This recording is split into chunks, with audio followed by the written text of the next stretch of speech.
दुनिया कभी कभी इतनी अनरियल लगती है कि दिमाग सीधे डिनायल मोड में चला जाता है। और वहीं सिंहासन कक्ष में डीमन किंग दर्द से चिल्लाता पड़ा है, क्योंकि वह आखिरी पल तक मानने को तैयार ही नहीं था कि हीरो उसे यहीं डिस्ट्रॉय कर रहा है। उसी सेकंड उसे अपनी ह्यूमिलिएटिंग और पेनफुल हार की कड़वी सच्चाई निगलनी पड़ती है। उसकी शान वाली ब्लैक फ्लेम्स तो हीरोज को छू भी नहीं पाई, और वह शॉक में सोचता रह गया कि हीरो की ब्लेड उसकी स्केल्स को कैसे पियर्स कर गई और उसके सीने में डिग हो गई। डीमन किंग की समझ से बाहर था कि भला यह सब उसके साथ कैसे हो सकता है। उसकी यादों में तो वह सबसे सुपीरियर था, डीमन किंग एकेडमी का टॉप स्टूडेंट, जिसने द डीमन किंग स्टैंडर्ड नाम की किताब को लिटरली कवर टू कवर पढ़कर अपने जीवन का नियम बना लिया था। स्टैंडर्ड के हिसाब से उसने टावर बनाया, मशहूर प्रिंसेसेस को किडनैप किया, और जो हीरोज उन्हें बचाने आते थे उन्हें वह जानबूझकर ग्रो होने देता था, क्योंकि एक डीमन किंग के लिए ह्यूमंस का रेज और सॉरो ही उसका अल्टीमेट फीस्ट होता है, और उन्हें जल्दी खत्म करना प्योर लॉस। स्टैंडर्ड साफ लिखता था कि हीरो को फैटन अप करो, तभी मील परफेक्ट बनता है। वह इस किताब को किसी धर्म की तरह फॉलो करता आया था, और दुनिया पर राज करना उसके लिए बस टाइम की बात थी। उसने अनगिनत बीइंग्स का रेज और सॉरो अब्सॉर्ब किया, यहाँ तक कि हीरोज का भी, और इसी से वह दुनिया का सबसे शक्तिशाली डीमन किंग बना। पर फिर भी आज वही जमीन पर गिरा पड़ा है, डिफीटेड, शैटर्ड, टोटली ह्यूमिलिएटेड। ये बात उसके दिमाग में बिल्कुल फिट नहीं हो रही थी।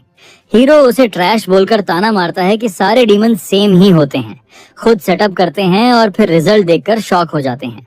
डीमन किंग गुस्से से पूछता है कि ये हीरो आखिर क्या नॉनसेंस बोल रहा है। तभी वॉरियर हंसकर बताता है कि डीमंस हमेशा सबसे फेमस प्रिंसेस को ही किडनैप करते हैं, ताकि ह्यूमन साफ साफ समझ जाएं कि टारगेट कौन है। हीरो कहता है कि अगर वह डीमन किंग होता तो सीधा ह्यूमन किंग को उठा लेता। किंग गायब, पूरा किंगडम केओस में, और ह्यूमंस की पूरी रेज एक दूसरे पर, डीमन पर नहीं। डीमन किंग उसी पल रियलाइज करता है कि अगर वह ह्यूमन किंग को उठाता तो ह्यूमंस आपस में लड़ते रहते और उसकी तरफ उनका गुस्सा मुड़ता ही नहीं। लेकिन ऐसा करना स्टैंडर्ड के खिलाफ था, और उसके हिसाब से वह तभी ट्रू डीमन किंग बन सकता था जब वह किताब के नियमों पर 100% टिका रहे। हीरो मॉक करते हुए उसे ये भी थैंक करता है कि जब वे टावर नहीं जाते थे तब डीमन किंग ने मॉन्स्टर्स भेजकर उन्हें ट्रेन होने में मदद कर दी, और टावर पहुंचते ही तो मजा और बढ़ जाता था, क्योंकि पहला फ्लोर हमेशा वीक क्रीचर्स से भरा होता है, जो उनके स्किल्स के हिसाब से परफेक्ट लेवलिंग जोन बनता है। डीमन किंग सोचता रह गया कि उसने हीरो को रास्ते में मरने नहीं दिया, क्योंकि उसे उससे और एनर्जी हार्वेस्ट करनी थी, सिर्फ इसलिए क्योंकि यही स्टैंडर्ड सिखाता था, और वह इस किताब का सबसे लॉयल फॉलोवर बना रहा। और फिर वह पल दोबारा आंखों के सामने चमकता है। हीरो फुल फोर्स से उसकी तरफ चार्ज करता है, और डीमन किंग के चेहरे पर शॉक, फियर, रेज, सब कुछ एक साथ फट पड़ता है, क्योंकि अब फाइनली उसे पूरी सच्चाई समझ आ चुकी है। हीरो ठंडे कॉन्फिडेंस में रिवील करता है कि जब भी टावर पुराना पड़ जाता है वे लोग सिंपली डीमन किंग को एलिमिनेट कर देते हैं ताकि नया वाला स्पॉन हो जाए, और ये पूरी जगह बेसिकली हीरोज के लिए बनाया गया एक हंटिंग ग्राउंड है। वह अपने दोस्तों से पूछता है कि क्या वे अग्री करते हैं, और बाकी हीरोज हंसते हुए हाँ बोलते हैं। डीमन किंग को स्पॉन्सर कहकर थैंक्स करते हैं कि उसने उन्हें लेवल अप करवाया और टावर को एक टॉप टियर ट्रेनिंग स्पॉट और लूट जोन में बदल दिया। जमीन पर गिरा पड़ा डीमन किंग शॉक में पड़ जाता है। उसे यकीन ही नहीं होता कि क्या उसकी टावर सिर्फ उनका जिम थी। हीरो मानता है कि डीमन किंग स्ट्रांग था और बहुत से हीरोज रास्ते में मारे भी गए, लेकिन उसी ने उसे और फेमस बनाया। वॉरियर गुड बाय बोलता है और फाइनल स्ट्राइक करने को स्वॉर्ड उठाता है।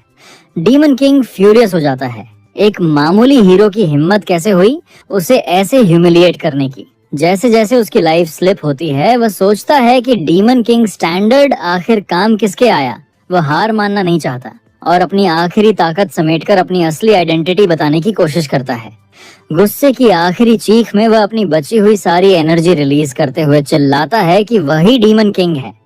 धीरे धीरे उसकी विजन डार्क होने लगती है, एनर्जी फेड होती जाती है और डिफीट पूरी तरह तय हो जाती है। वह ऊपर देखता है तो उसके चेहरे पर पेन और प्योर हेट्रेड साथ साथ उभरते हैं, अपनी कड़वी किस्मत को चाहता न होते हुए भी एक्सेप्ट करते हुए। उसकी फेडिंग नजरों में हीरोज खड़े हैं जिन्हें उसकी जरा भी परवाह नहीं। चेतना टूटती है और उसकी नजरें थ्रोन रूम की टूट फूट से भरी सीलिंग पर अटक जाती हैं। पूरा फर्श हाल ही की लड़ाई के आफ्टरमैथ से पटा पड़ा है। अपनी आखिरी ताकत में डीमन किंग हीरोज को कर्स करता है कि वे इस इंसल्ट की कीमत जरूर चुकाएंगे। उसकी आंख में हीरो की रिफ्लेक्शन दिखती है और उसकी अंदरूनी आवाज रिवेंज की कसम खाती है। जीत का स्वाद चखता वॉरियर अपने गिरे हुए दुश्मन को देख रहा होता है कि तभी एक हीरो पास आकर कहता है कि सिर मत छूना, हॉर्न्स उसके हैं। जैसे ही वह हॉर्न्स पकड़ने जाता है, डीमन किंग के शरीर से वियर्ड पर्पल एनर्जी लावा की तरह निकलने लगती है। वह अपनी आखिरी बूंद जिंदगी सैक्रिफाइस करके एक फाइनल डेस्परेट अटैक अनलीश करता है। हीरो डरकर कहता है कि क्या ये वही चीज है जो वह सोच रहा है, बट अब बहुत देर हो चुकी थी। अचानक वो purple energy blast demon king के पूरे शरीर को निगल जाती है और हॉर्न्स छीनने वाला वॉरियर सीधा एक्सप्लोजन में फंसकर एगनी में चीख उठता है। एनर्जी पूरे थ्रोन रूम में फैलकर सभी हीरोज को हिट कर देती है और डीमन किंग का कर्स उन्हें एक ही सेकंड में फ्लेमिंग स्केलेटन्स में बदल देता है। अपनी आखिरी सांसों में डीमन किंग रियलाइज करता है कि स्टैंडर्ड पूरा गलत था, उन्हें फूल बनाने के लिए बनाया गया था। उसकी कॉन्शियसनेस टूटती हुई रिग्रेट से भर जाती है कि उसने पूरी जिंदगी उस बुक को वर्शिप कर दी। मरते वक्त वह एक और चांस की तमन्ना करता है, रिवेंज लेने का, उस कर्स्ड चीज को खत्म करने का। पर्पल एनर्जी टावर के ऊपर एक्सप्लोड होती है और उसकी आखिरी कड़वी इच्छा गूंजती है कि ऑर्किस जाकर उस स्टैंडर्ड को चबा डालें। अचानक वह जोर से चिल्लाए गए नाम बर्ड डीएस पर झटके से जागता है। सांस तेज, दिल फुल स्पीड और दिमाग पूरी तरह ग्लिच में। वह खुद को किसी यंग बॉडी में किसी फेमिलियर जगह पर खड़ा पाता है, लेकिन समझ नहीं आता कि ये क्या वियर्ड सा सीन चल रहा है। भीड़ के बीच खड़ा वह खुद से पूछता है कि आखिर हो क्या रहा है, और उसके ठंडे पसीने और फास्ट हार्ट बीट उसे बताते हैं कि वह किसी तरह फिर जिंदा है। तभी एक तेज आवाज उसे बर्डस कहकर स्टेज पर हरी करने को बोलती है। स्टेज की तरफ चलते हुए वह अभी भी इस पूरी बिजार वाली सिचुएशन को प्रोसेस नहीं कर पा रहा और उसी पल उसे ऐसा लगता है कि ये क्या वही चीज है जो वह सोच रहा है। अकेडमी का डीन उसे घूर कर पूछता है कि ग्रेजुएशन डे पर इतना डिस्ट्रैक्टेड क्यों खड़ा है, और फिर उसे रेड बैज थमाता है जो डीमन किंग एकेडमी पूरी करने वालों को दिया जाता है।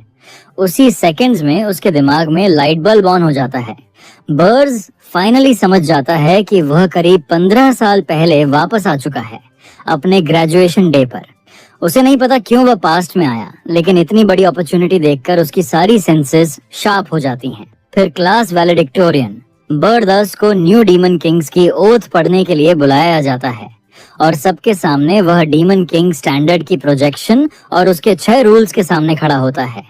बर पहली बार उसे प्योर हेट्रेड और कंटेम्प्ट के साथ घूरता है। उसे याद आता है कि उसने कैसे हर सिलेबल को रटकर अपनी पूरी लाइफ उस बुक को डेडिकेट कर दी थी, और वही गार्बेज उसे उसकी मौत तक ले गई और हीरोज का टॉय बनाकर छोड़ दिया।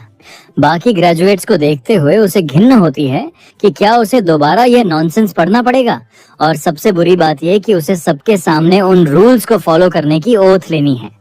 टीचर्स और डीन उस पर प्राउड से मुस्कुराते हैं, लेकिन अंदर बर्ज अपने ह्यूमिलिएशन को याद करके दांत किटकिटाता है। फिर अनाउंसर उसका नाम पुकारता है और उससे ग्रेट डीमन किंग स्टैंडर्ड रिसाइड करने को कहता है। बर के होंठों पर एक ट्विस्टेड प्योर हेट्रेड वाली स्माइल आ जाती है, क्योंकि वह अपना जवाब देने वाला है। सबकी आंखों के सामने मेन कैरेक्टर सीधा रिफ्यूजल कर देता है। पूरी एकेडमी शॉक में फ्रीज हो जाती है। उसके क्लासमेट्स पूरी तरह कंफ्यूज्ड हैं कि ये आदमी आखिर कर क्या रहा है। वह चिल्लाता है कि वह इतनी स्टूपिड ओथ कभी नहीं ले सकता, क्योंकि स्टैंडर्ड को फॉलो करना दुनिया की सबसे इडियोटिक चीज है। उसकी आंखों में खौलते गुस्से के साथ वह सबको सुनाता है कि डीमन किंग स्टैंडर्ड असल में पूरी तरह ट्रैश है। उसकी डिक्लेरेशन से पूरा हॉल हिल जाता है। एक प्रोफेसर इतना शॉक्ड हो जाता है कि उसके ग्लासेस खुद ब खुद क्रैक हो जाते हैं। डीन का तो गुस्सा और डिसबिलीफ दोनों स्काई हाई हो जाते हैं। बर्ड्स की चीख टेंशन से भरे ग्रैंड एकेडमी हॉल में गूंजती है, और उसी पल एकेडमी का सबसे बड़ा ओरेटर सीधा इस सेंचुरी का सबसे बड़ा लूनेटिक घोषित हो जाता है। एक दमदार इंटिमिडेटिंग शख्स गुस्से में अपनी हथेली जोर से पटकता है। उसकी रेज इतनी इंटेंस है कि हवा तक कांप जाती है। आर्च ड्यूक आर्केन ब्लेरेथ गरज कर कहता है कि बर्ड्स ने डीमन किंग स्टैंडर्ड को इंसल्ट करके सीधा मौत को इनवाइट किया है, और उस क्राइम पर उसे एग्जीक्यूशन तक मिल सकती है। लेकिन फिर भी आर्च ड्यूक ब्लेरेथ उसे एक आखिरी चांस देता है कि वह अपनी बात वापस लेकर माफी मांगे, वरना उसकी पोस्टिंग उसे आर्यन भेजकर खत्म कर दी जाएगी। भीड़ में फुसफुसाहट उठती है। एरियन वो कर्स्ड डायमेंशन है जहां डीमन किंग्स लिटरली एक्सपायर होते हैं, मतलब सीधा डेथ सेंटेंस। सब सोचते हैं कि एक क्रिमिनल को एक्स्ट्रा चांस क्यों दिया जा रहा है, सिंपल अपॉलॉजी काफी नहीं है। आर्च ड्यूक सबको याद दिलाता है कि एरियन सबसे भयानक डोमेन है जहां अनगिनत डीमन किंग्स अपनी जिंदगी हार चुके हैं, लेकिन सबकी उम्मीदों के उलट बर्स सीधा उसकी आंखों में देखकर बोल देता है कि उसे वहीं भेजो। वह एरियन जाएगा और प्रूव करेगा कि डीमन किंग स्टैंडर्ड पूरी तरह गार्बेज है। आर्च ड्यूक उसे होपलेस कॉज कहकर मैजिक सर्कल एक्टिवेट करता है और उसे एरियन में एग्जाइल कर देता है। ऊपर से यह भी अनाउंस करता है कि बर्स को कोई प्रिविलेज नहीं मिलेगा और उसके साथ कोई डीमन नहीं जाएगा। वह अकेले एग्जाइल किया गया है और जब तक मिशन पूरा ना हो डीमन रेल्म में लौटने की इजाजत भी नहीं। गिरते हुए बर्स सोचता है कि उसने जो केओस क्रिएट किया उसके बाद उसे यही उम्मीद थी और अब उसे उसी एरियन भेजा जा रहा है जहां वे हीरोज रहते हैं जिन्होंने पहले उसे हराया था। उसे याद आता है कि रिग्रेशन से पहले उसने खुद एरियन चुना था क्योंकि उसे लगता था स्ट्रॉन्गेस्ट वही जाते हैं, लेकिन वही एरोगेंस उसकी मौत बनी क्योंकि हीरोज डीमन किंग स्टैंडर्ड को एक्सप्लॉइट कर रहे थे। तभी स्नो कवर्ड माउंटेन के ऊपर एक मैसिव एक्सप्लोजन होता है और बर्स डीमन विंग्स फैलाते हुए नॉर्दर्न कॉन्टिनेंट की अर्जेस्ट माउंटेन्स में क्रैश लैंड करता है। जमीन पर उतरते ही उसकी आंखों में डिटर्मिनेशन ब्लेज कर उठती है। वह कसम खाता है कि वही गलती दोबारा नहीं दोहराएगा और अब वह खुद उस सिस्टम को एक्सप्लॉइट करेगा। उसने तय कर लिया है, इस बार वह हीरोज के स्टैंडर्ड्स को ही एक्सप्लॉइट करेगा। उसी समय कहीं और एक लॉन्ग हेयर वाला एलिगेंट आदमी कामली शेव कर रहा है। फिर वह अपनी ड्रेस शर्ट बटन अप करता है जैसे किसी खास मौके की तैयारी कर रहा हो। यह इंसान है गॉर्डन डेरेक, उस साल की डीमन एकेडमी का टॉप ग्रेजुएट। वह सोचता है कि जहां डीमन किंग एकेडमी रूलर्स तैयार करती है, वहीं डीमन एकेडमी उन डीमंस को ट्रेन करती है जो उनकी सेवा करेंगे। और सब उसे कंग्रेचुलेट करते हैं कि उसे लॉर्ड बर्स को सर्व करने का मौका मिल रहा है।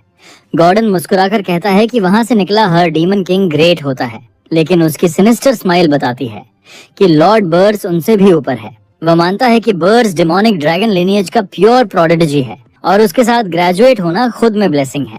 गॉर्डन का यकीन है कि लॉर्ड बर्स के साथ मिलकर वे किसी भी डायमेंशन पर कॉन्कर कर सकते हैं। गॉर्डन पूरी कॉन्फिडेंस में सोच रहा होता है कि वह भी डीमन रेल्म की हिस्ट्री के ग्लोरियस पेजेस में अपना नाम लिखवा देगा, लेकिन अचानक हॉल में बर्स की आवाज गूंजती है, एकदम साफ और बोल्ड, कि गॉर्डन जो भी सोच रहा है वो सब गलत है। गॉर्डन और बाकी स्टूडेंट्स शॉक में फ्रीज हो जाते हैं क्योंकि किसी ने इमेजिन भी नहीं किया था कि कोई ऐसा बोलने की हिम्मत करेगा। मेन कैरेक्टर फिर फुल वॉल्यूम में चिल्लाता है कि डीमन किंग स्टैंडर्ड्स पूरी तरह ट्रैश हैं और लोग अपने होश खो देते हैं। गॉर्डन इतना स्टन्ड होता है कि उसके ग्लासेस लिटरली क्रैक हो जाते हैं और वह पैनिक में चला जाता है। Cut back to present. Gordon अर्जेस्ट माउंटेन्स के डीप रीजन में खड़ा है, वही नॉर्दर्न कॉन्टिनेंट वाली जगह जहां बर्ड्स को एग्जाइल किया गया था। ऑर्डर साफ था कि कोई डीमन उसे अकंपनी नहीं करेगा, लेकिन गॉर्डन फिर भी अपने किंग की सेवा करने वहां आ ही गया। वह खुद सोच रहा है कि आखिर बर्ड्स यहाँ कैसे है जबकि रूल्स ने उसे अकेला भेजा था। वह मुड़ता है और देखता है कि एमसी कैल्म कॉम्पोज्ड और सुपर डिटरमिनेड एक्सप्रेशन के साथ उसकी तरफ आ रहा है। बस उसे चिल्ड वाइब में ग्रीट करता है और हैंडशेक के लिए हाथ बढ़ा देता है, जो गॉर्डन के लिए और भी शॉक है। गॉर्डन घबराकर पूछता है कि आपने ऐसा क्यों किया, और बर्ड्स बिल्कुल डम एक्ट करते हुए कहता है, किया क्या? ग्लासेस वाला बंदा हाइपर वेंटिलेट करते हुए चिल्लाता है कि उन्होंने स्टैंडर्ड्स को इंसल्ट किया है और अब वह एरियन में पेरिश हो जाएंगे। बर्ड्स उसे शांत होने को बोलता है ताकि वह अपने बाल न नोचे, लेकिन गॉर्डन फ्रीक आउट होकर चिल्लाता है कि बाल नहीं, सिचुएशन प्रॉब्लम है। एमसी खुद सोचता है कि क्या गॉर्डन हमेशा इतना पैनिक प्रोन था, जबकि पहले वह सुपर कॉन्फिडेंट और कंपोज्ड हुआ करता था। गॉर्डन डीप ब्रेथ लेता है, खुद को कंट्रोल करता है और फाइनली कहता है कि मुश्किल है लेकिन वे साथ में सक्सीड करेंगे। उसकी मोटिवेशन वापस आ चुकी है। बर्स समझ जाता है कि सिचुएशन बदलने से बिहेवियर भी बदल गया है।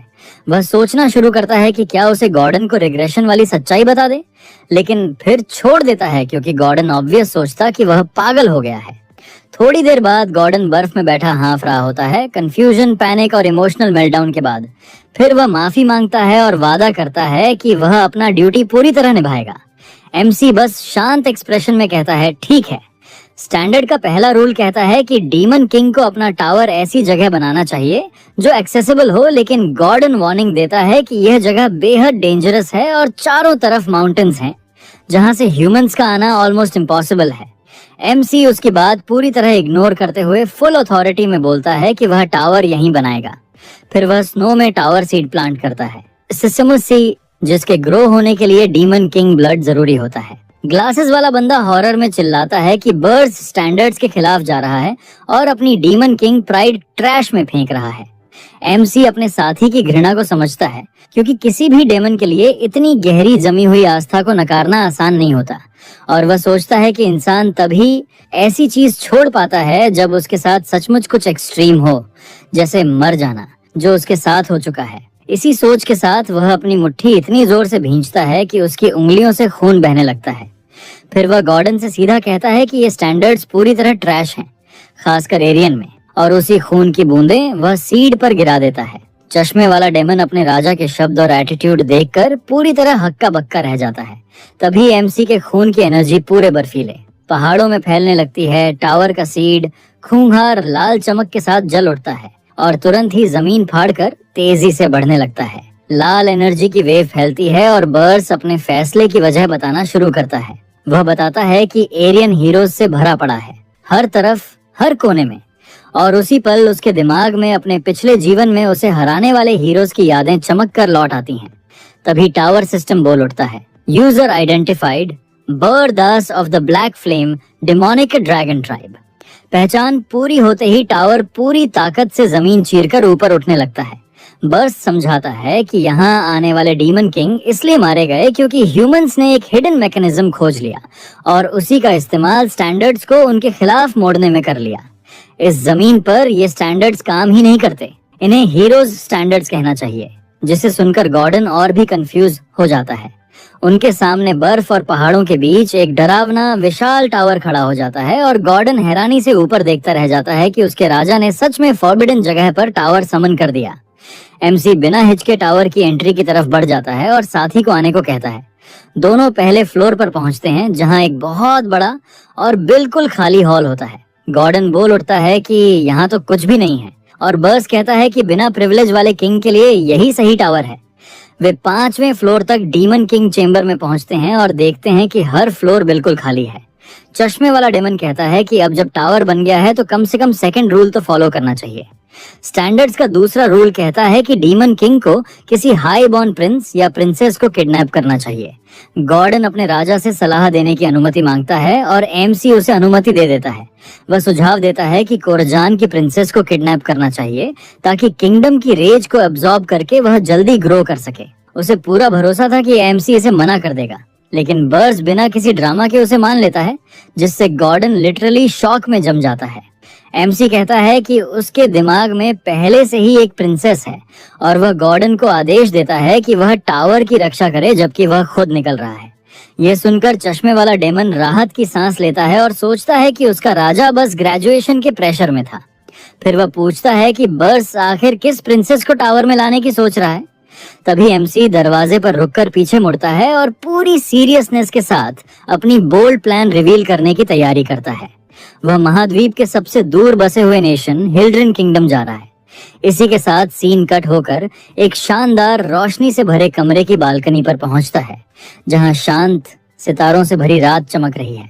अचानक बर्स खिड़की के बाहर उड़ते हुए दिखाई देता है और उसके सामने खड़ी होती है एक खूबसूरत सुनहरे बालों वाली प्रिंसेस। वह बताता है कि इतनी सारी प्रिंसेसेस में उसकी टारगेट है 13वीं प्रिंसेस, वही जिसकी प्रेजेंस सबसे कम है। गंभीर नजर से वह लड़की को बताता है कि वह उसे आज रात अपने साथ ले जाने आया है।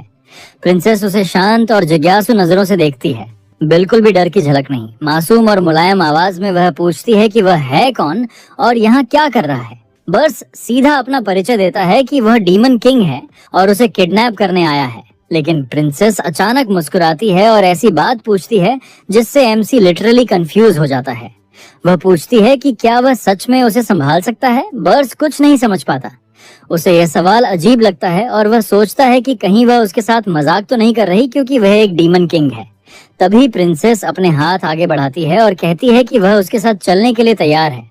यह सुनकर बर्स पूरी तरह स्टन्ड हो जाता है। वह उसकी कामनेस को बेहद अजीब पाता है और पूछता है कि वह आखिर प्लान क्या कर रही है, लेकिन लड़की कहती है कि उसे तो पहले से ये उम्मीद थी। एमसी उसे चेतावनी देता है कि उससे ट्रिक करने की कोशिश न करे, क्योंकि वह डेस्परेट है और किसी चाल में फंसने वाला नहीं है।